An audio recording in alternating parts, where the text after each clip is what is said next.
Hi there. In the last video, we had a look at defining what a logarithm is and saw that was a way of working out a power given a base and an answer, effectively.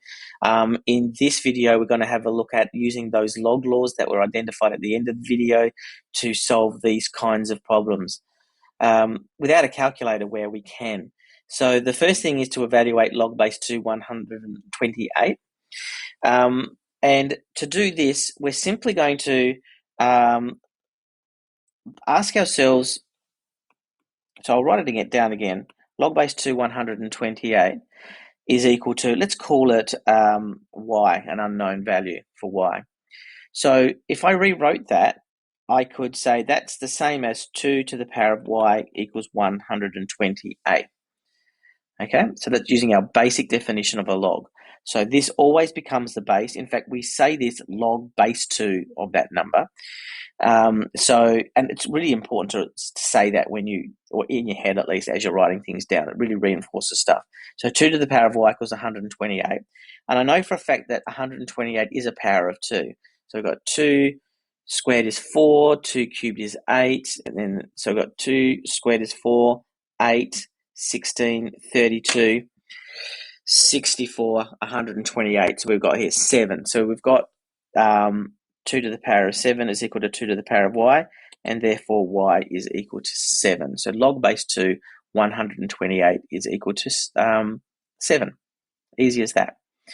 Another way of solving this will be like this, using our log laws. Log base 2, 128 is equal to log base 2, 2 to the power of 7.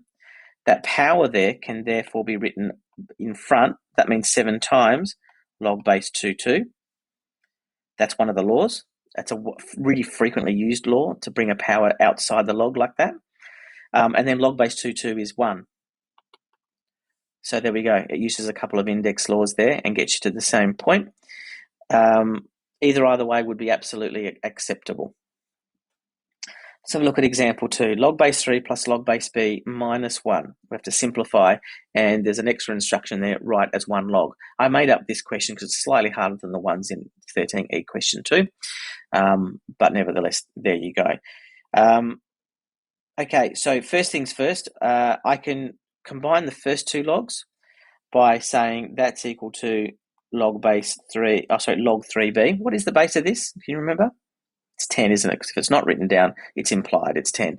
So log 3b, or log base 10, 3b, because I use the law that if I have two logs with the same base, I multiply the numbers, what we call the arguments of the logs together. So log 3 plus log b equals log 3 times b, 3b, minus 1. Now, I want to make it as one log. That's what it tells me to do. So I've got log 3b minus 1. Should put these in brackets because they are two things there multiplied together. I can't exactly just mush them any further as they stand, but I can write 1 as a log. Maybe pause the video and think about it yourself. Go back and look at the index laws and see how could I write it as a log. Okay, so I can write it as a log. Now remember that without a number underneath there, the base is 10. So it's log base 10. And I also know that log base a is equal to 1. So 1 is the same as log 10. Again, 10 is implied, log base 10, 10. Okay, so we've got minus log 10, and now I can write it as a single log, which would be 3b divided by 10. Now, if none of that made sense to you, go back and have a look at those log laws. We can have a look at them quickly here. We used this law backwards, but we used this law to combine 3 and b to 3b. We used this law backwards to say 3b minus log 3b minus log 10 would be 3b over 10. There we go.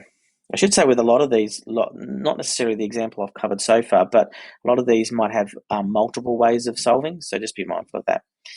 Okay, example 3. Again, I can't really do much with logs until I sort of simplify them further, I think. So whenever I see a power, I'm always suspicious that maybe doing something with that power would be useful. So I will bring that power down, but because it's 1 minus x, I have to put the 1 minus x in brackets because the whole of the thing comes down, log base 2, 8. Now, I am noticing that 2 and 2 cubed is equal to 8, so therefore log base 2, 8 must be equal to 3, because 2 to the power of 3 is equal to 8. So that simplifies to 3x plus 1 minus x multiplied by 3. It doesn't matter that the 3 is on the right-hand side of the bracket. Expand the right-hand side expression there to get 3x plus 3 minus 3x, and that just leaves me with 3. Okay, that is not the only way you could solve that problem. There are other ways you could solve that, but this way works. Okay, next one is example 4. 2 to the power of x is equal to 5. I thought we'd finish with that one. There's no great log law thing we can do to solve this. If I was asked to solve this without a calculator, solve for x without a calculator, I would simply use the basic definition of a log, and that is that x, the power, must be equal to log of the base, or log base of the answer. So log base 25 must be the answer. So that's the exact answer, log base 25. I'll write that down. I can work out an approximate answer, and we've seen it in previous videos, or was it 2.32, something like that? But now that we have this logarithm concept, we can use our calculator to work it out exactly. You'll notice that above the 10 to the power of x button is the log button here in blue. So if I go control log like so, now we can put a 10 in here for log base 10, but it's log base 2. So I can type a 2 in here, and then I can type in a 5 here. I'm hoping to get something like 2.32. There we go, 2.32193. That'll still be an approximation. It won't be exact, but it's good enough. So I'm going to write it into my notes now, then I'll switch over screens. 2.32193. And I'll switch back over. There it is there. And that's the approximation.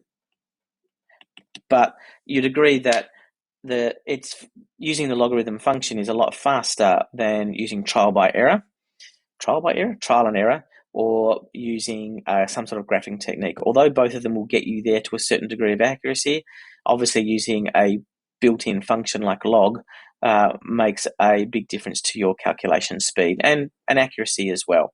Because I've now got it to 5 decimal places, which is more accurate than the 2 I was having before. Okay, I'll leave it there for this video. The third video will be the bonus video, and that will be explaining the log laws.